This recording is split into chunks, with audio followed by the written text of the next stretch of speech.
25 जून की तिथि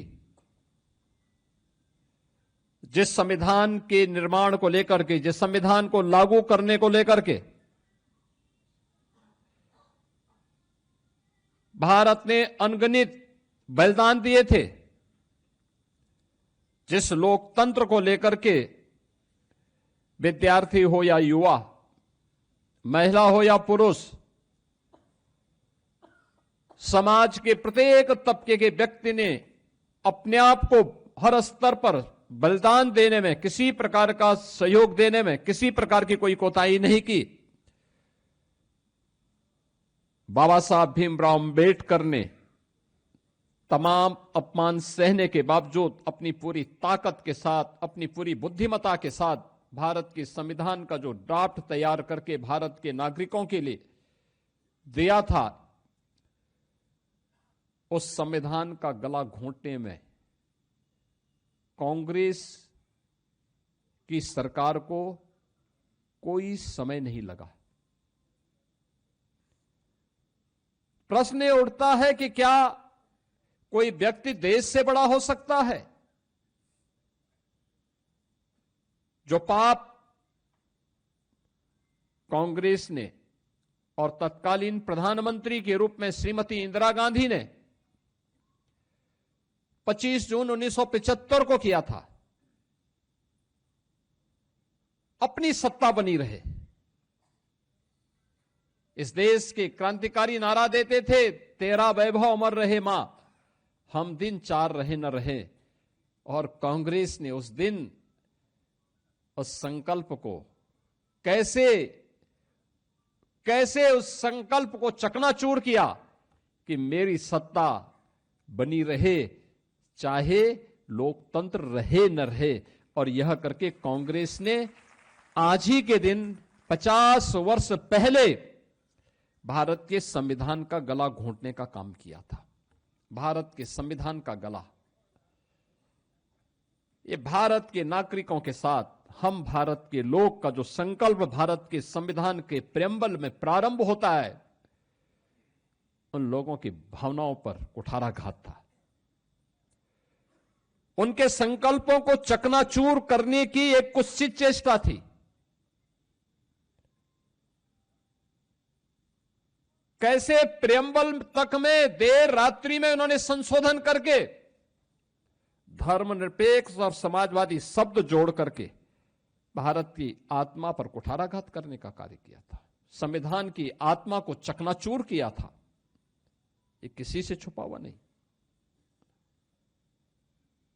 और अफसोसजनक तो ये कि पहले आम चुनाव के बाद बनी हुई तत्कालीन पंडित नेहरू की सरकार से लेकर के लगातार जब भी कांग्रेस को अवसर मिला, कांग्रेस ने बाबा साहब भीमराव अंबेडकर और भारत के संविधान को अपमानित करने का कोई मौका गंवाया नहीं। याद करिए, अभी 2 दिन पहले हम लोगों ने डॉक्टर श्यामा प्रसाद मुखर्जी जी का बलिदान दिवस के कार्यक्रम में भारत माता के उस महान सपूत के प्रति हमें श्रद्धान्वित होने का एक अवसर प्राप्त हुआ था। कश्मीर भारत का हिस्सा बना रहे, एक देश में 2 प्रधान, 2 विधान और 2 निशान नहीं चलेंगे। देश की आजादी के बाद भारत माता की किसी सपूत ने नारा दिया था, वो डॉक्टर श्यामा प्रसाद मुखर्जी थे।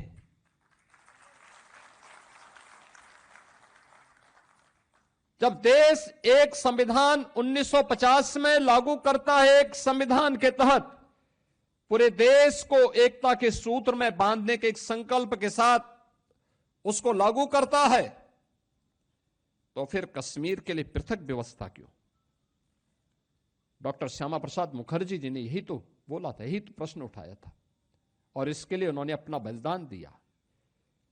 कश्मीर में धारा 370 लागू करने का पाप ये कांग्रेस की सरकार का पाप है। मीडिया के गले को घोंटने का काम ये कांग्रेस की सरकार का काम है। मौलिक स्वतंत्रता को रौंदने का काम संविधान लागू होने के तत्काल बाद से कांग्रेस नेतृत्व की सरकारों ने प्रारंभ किया। और इस सिलसिला जो वहां से प्रारंभ हुआ 1952 रहा हो, 1975 में उसकी पराकाष्ठा थी, और फिर उसके बाद 1984 में सिक्कों का कत्लेआम रहा हो, या फिर देश के अंदर जब याद करिए श्री राहुल गांधी के द्वारा देश के अंदर विधेयक की प्रति देश के संसद के फ्लोर में फाड़ी जाती है।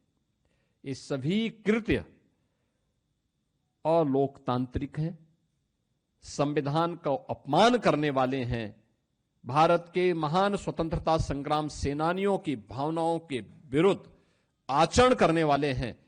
और इस कृत्य के साथ कांग्रेस का इतिहास जुड़ता हुआ दिखाई देता है।